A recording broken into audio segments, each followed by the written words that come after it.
In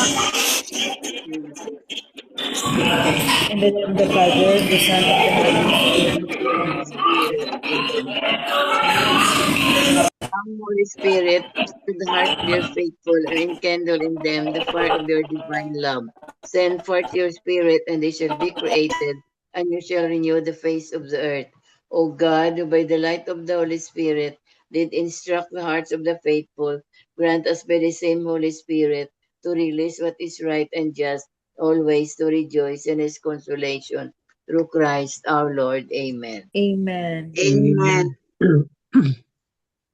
A reading from the Holy Gospel according to Luke. Glory to Glory you, to O you, Lord. Lord. There was a prophetess, Anna, the daughter of Phanuel, of the tribe of Asher. She was advanced in years, having lived 7 years with her husband after her marriage, and then as a widow until she was 84. She never left the temple, but worshipped night and day with fasting and prayer.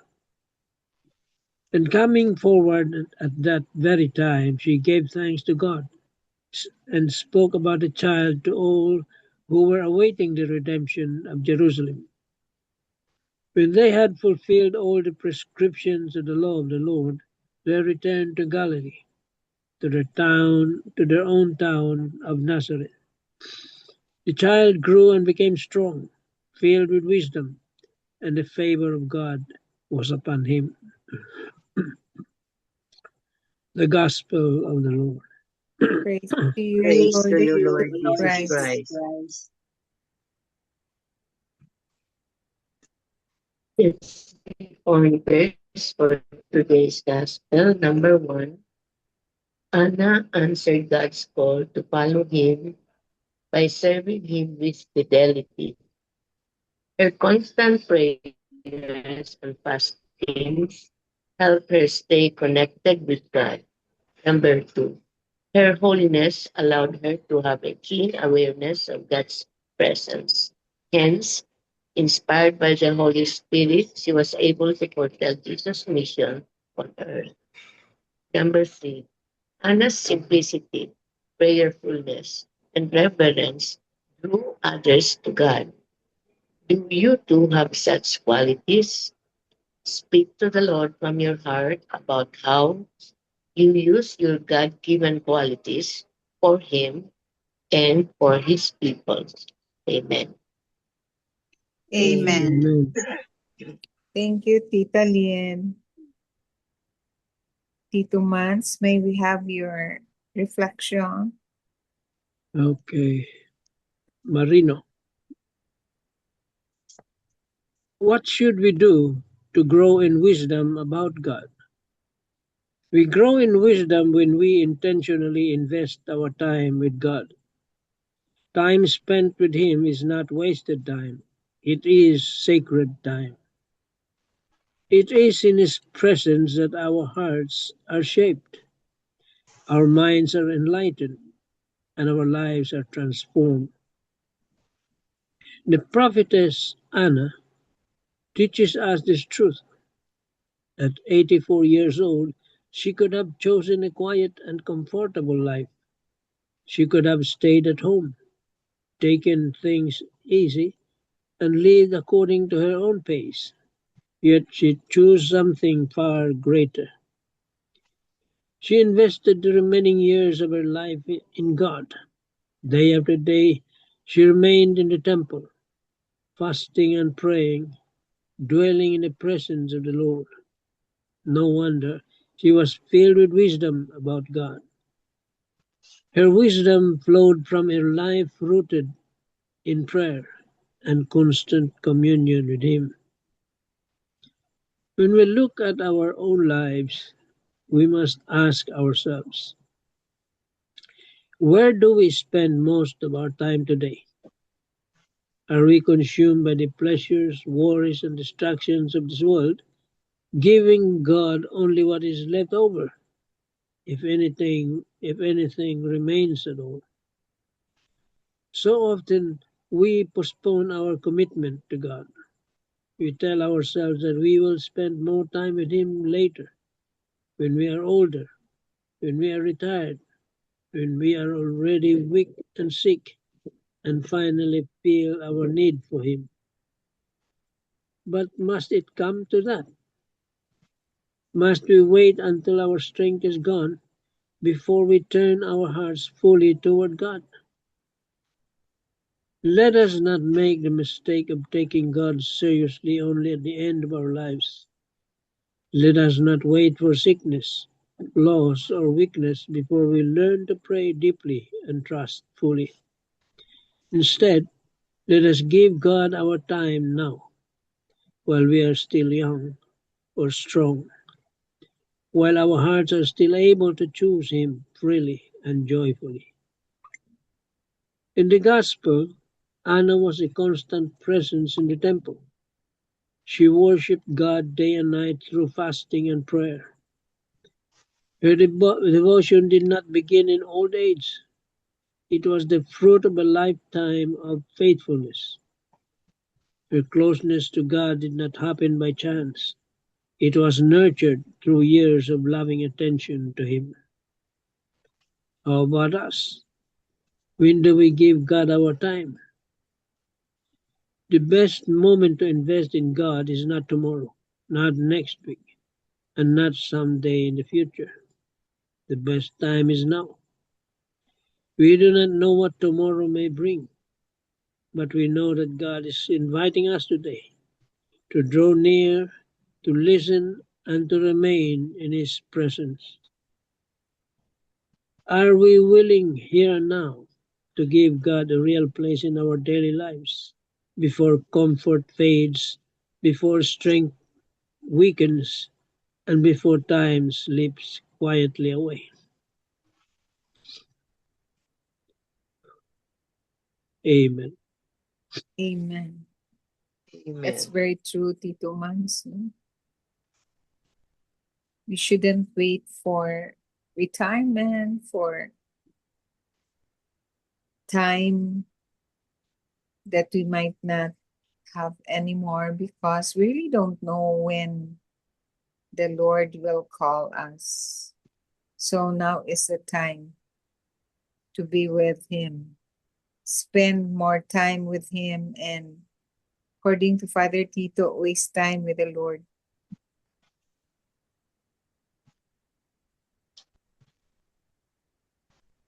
Thank you, Tito Mans. You will elaborate more your reflection. Well, for us, prayer warriors, this is a challenge for us. We must not just pray always. We have to act on what we pray for. Yeah. Hindi lang puro dasal. Kailangan kikilos din tayo for the good of others.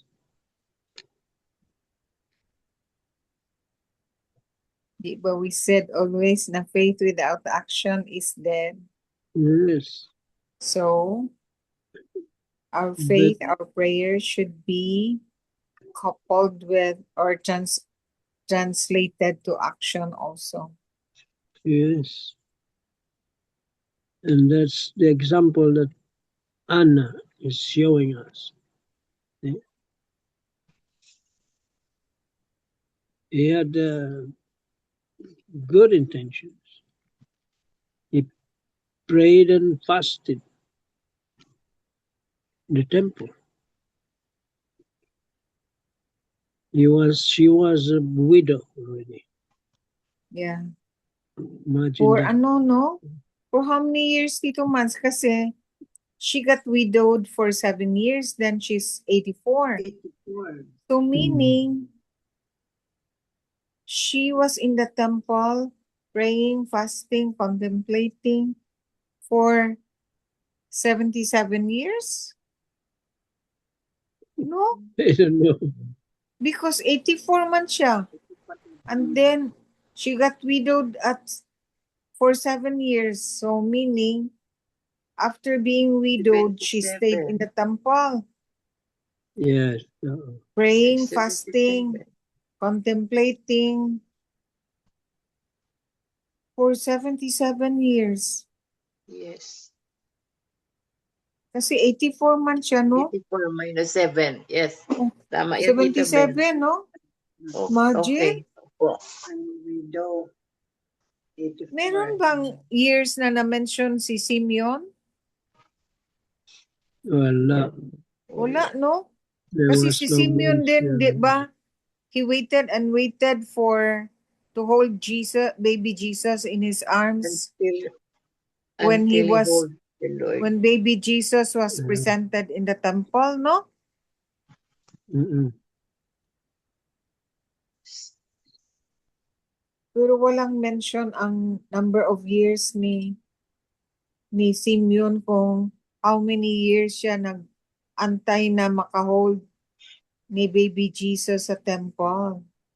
But he was able to hold baby Jesus in the temple. But there was no mention about Anna, no? Kung na-hold ba niya si baby Jesus. Ang sa kanya, lang, no? Oh, see. she saw everything. Yeah. Then she Because saw. it was the offering. Child Jesus is being offered. Offered. Yeah. Every firstborn male. That opened the womb. Mm. And at the same time, the purification of Mary. Okay? She's being purified because kaya pag nanganak ka, After kailangan mo birth. purify Uh-huh. so that you can worship the temple. They made offerings. Mahirap lang sila. A pair of turtle A doves. pair of turtle doves. Para yan sa mga pobre. Yeah. Oh. Kasi kung rich, yung mga ano, Ikuhan. Karnero. mga sheep, Sheep. mga lamb. Yes. So because they're humble, a pair of turtle doves.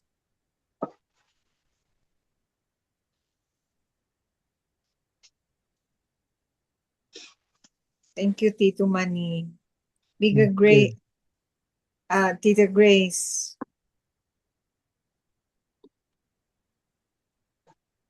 Wala ako Tita Bel, sorry. Wala kang i-read? Yung i-read ba sa mga ano natin? Yung na-post. Ito mayroon. Sige, Tita Bel. i-read. Sige, Tita Grace. basahin ko. Yung ni MJ. Yung Just thought of the trust. day. Ito, Uh-huh. Just trust. God Ah. will never ask you for something without first putting it in you. No one can ever suffice your needs than having someone to lean on and to depend upon. Your capacity to change yourself to become better is always augmented by your deep trust and strong confidence. Such a morale will only become firm when you have the faith that God will never leave you no matter what. Accept your weakness in the past but never adamant to linger with it. Train your mind to see the good in everything. Your true happiness lies in the quality of your thoughts. Move on. Your flaws were meant to correct you. Start the new year with a new outlook in life. Never mind resolution. They are just words. You need a thorough determination and a fervent will to start your life anew. God never allows pain without a purpose. Yes, it is true really. Yeah. You can never have pain without any purpose and God will help you. Ito. True. Yes. Amen. You will always have the pain. Mhm. No pain, no glory. As Diba? the saying goes, no pain, no gain. The glory. Yeah. Yes. It's true. And then only in you will my soul be at rest, O Lord. So Yes. nice, no? And look at the baby's face. Very trusting. Cute na cute.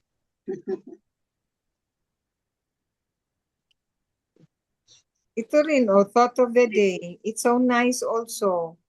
I will read, ha? There Oh, was yes. an 84-year-old prophetess who was a widow most of her life and who never left the temple, but worshipped night and day with fasting and prayer.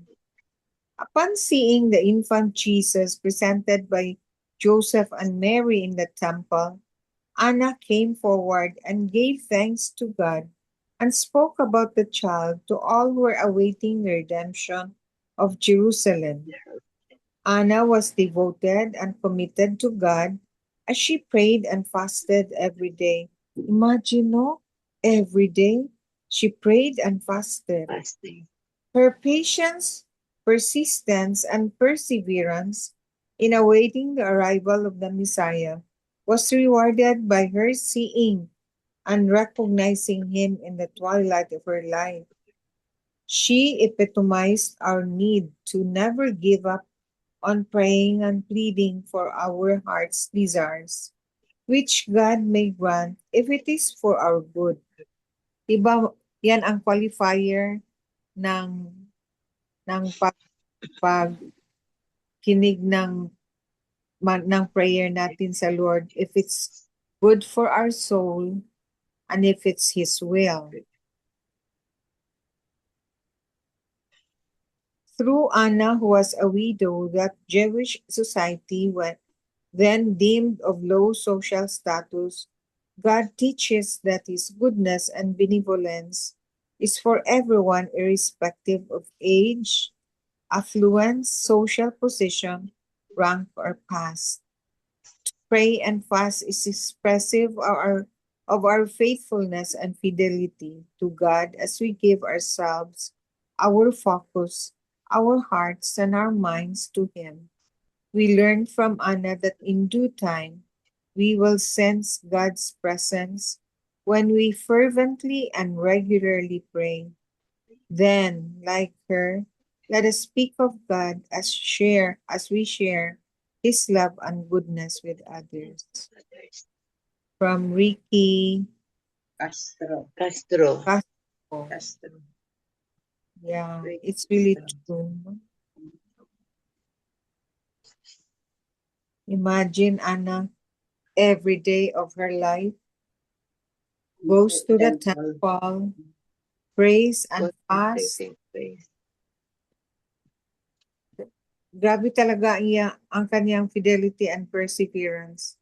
Her passion towards contemplating, praying, fasting, every day, day in and day out, for 84 years. Imagine, ka nga 77 years. makakita ganun. Grabing 84, sacrifice. Grabing sacrifice, Tita Bell. no? Just to think every day, Every day, contemplating, praying, fasting, praying, lalo ba fasting? Diba? Yeah. At first, I thought, di ba si Mama Mary gi-consecrate din sa temple ni Saint Anne at ni Saint Joachim at age 4 years old? So I asked Father Santos, sino ba yung nag-care ni Mama Mary when she was a little girl at 4 years old until she was betrothed to Joseph? Is it the priestess and the prophetess Anna? Sabi niya, hindi ata, iba. Iba ang nag-care ni Mama Mary sa temple. Until inaano na siya ni Angel Gabriel. Baka ang parents din, Tita Bell, baka ang parents din ni Jesus nag-ano sa kanya kasi consecrate na siya eh. Basta once in a while or inano na nila talaga siya. Yeah. parents na Sila na siguro talaga nag-care sa kanya. si Saint Anne at saka si Saint Si Saint Joachim. Joachim. Parents niya, di Oo, ba? siya rin Parents niya. siya. Oo. Naman Mm. niya.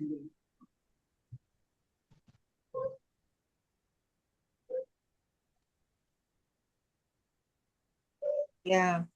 So I will read to you also the notes that I got from Father Tito's homily. Number one is it's all about the mystery of the presentation of Jesus, because by yesterday it was Simeon, and now Yeah. today it's Priestess Anna. The quiet of the land, sabi ni Father Tito.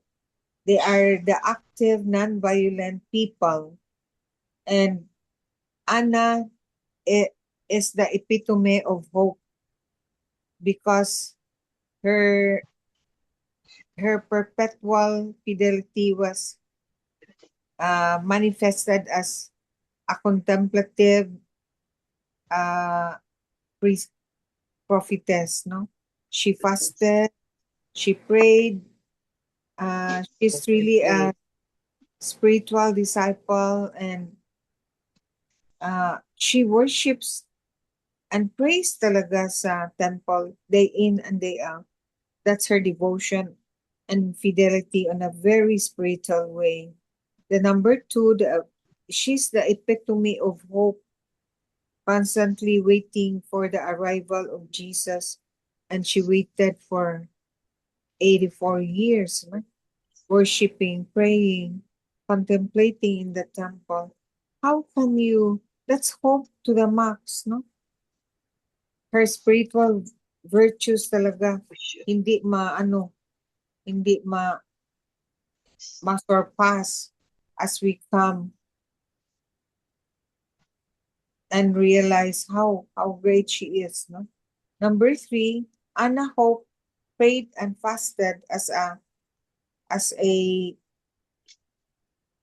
to stop temptation to despair. Just like us daw, in the present times, we shouldn't despair. We must never lose hope. I realized and correlated it to what's happening in our country. Sometimes my classmate was calling me about what's happening to our country. Then she said, "What's happening to our country, Belle?" I said, "Let's go by the prayer of Father Tito na we should never lose hope. We should pray that our government officials will really be enlightened by the Lord to be good, to to act to enact the anti-dynasty law, to fight corruption." Yes. And then she said na, "But parang walang hope ang country natin," sabi ko. Let us not lose hope. We should not stop hoping.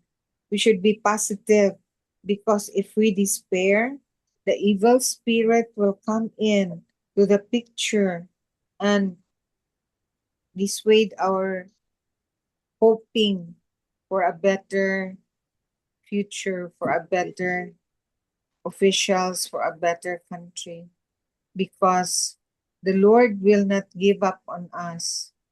The Lord will always be there. So let us not lose hope, but still hope for the betterment of the issues of our country. Amen. Amen. Continue Amen. praying. Because that's always the prayer of Father Tito every morning. Good morning. Yes. No? Mm-mm. Sometimes masabi ko ba, ano kaya ang purpose ng Lord na inallow niya ito na mag-happen sa country natin? But He really has a purpose, and He will always be with us. He will never leave us. He will always help us. And that's what we are praying for also, because the year of hope Diba the Jubilee Year of Hope is Of hope, this yes. year? No, Mm-mm. until when ba, Tito Mans? Matapos na yata, Tito Mane. No, Oo. ang Jubilee Year Oo, of Hope, close na patapos yata. na, Tito Mans? Tapos January na ata. ata? Oo. Tapos na, January oo, na. kasi tapos na eh. Alam ko tapos na. Oh. Yeah, but we should keep on praying. Amen. Amen. Hoping Amen. against Amen. hope. Yeah. But the Lord is there. He will not leave Will us. not leave us. Yes. No. We should remember the ABC of the Divine Mercy. A is ask, no? Ask ba yun? B is be merciful and C is complete trust. A ABC of Divine Mercy. of the Divine Mercy. Amen. Amen. Amen. Tita Lynn, meron ka bang i-add?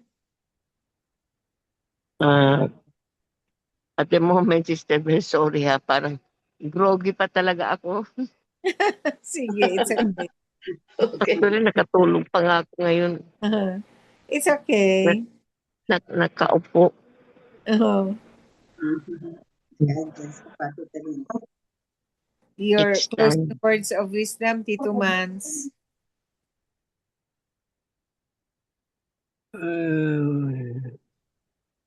Wala na. I cannot think. As long as we'll not lose hope, we trust in God's mercy, unconditional love, compassion. Hindi tayo mag-lose ng hope. Amen. Amen. Liga Bells, our Yes, for closing prayer. closing prayer. Yes. Dear God, we want to say thank you for being with us in our highs and lows. Our life has not always been easy, but you never left our side. Thank you, and we love you, Lord. Amen. Amen. Amen. And all together, glory Glory be be to the To the Father, Father, and to to the the Son, To the and Holy to the to the Holy Holy Spirit, Spirit, as as it it was was in the in the beginning, beginning, is is now, now, and Spirit. ever ever shall be, world without end. world Amen. and Amen. amen. In the In the name name of the of the Father, Father, the the Son, Son, Holy and the Holy Spirit. Spirit. Amen. Amen. Thank you Mayroon all. ba Thank tayong you, Zoom, Tita Bel, everyone. bukas? Thank you Ha? all. Thank you May all. Zoom ba tayo Bukas, bukas, Tita 24 Bel? pala Happy bukas. New Year. Mag-ano 31. tayo, mag-ask tayo ni MJ. Baka wala MJ. kasi Oo nga, New kasi, Year, DC, no? maingay yan. oo, 31 na. Oo, mag-ano. Siguro wala. One Wala na na tayo siguro. the Walang following wala. day. Oo, kasi Ah, wala din ako eh. oo, Oo. sige. Sige. We will decide Okay. tomorrow. Okay. Wala. Happy New Year, Happy Happy everybody. New New Year. Year. Bye-bye. Good night. Bye-bye, Bye-bye. Good guys. Bye. night.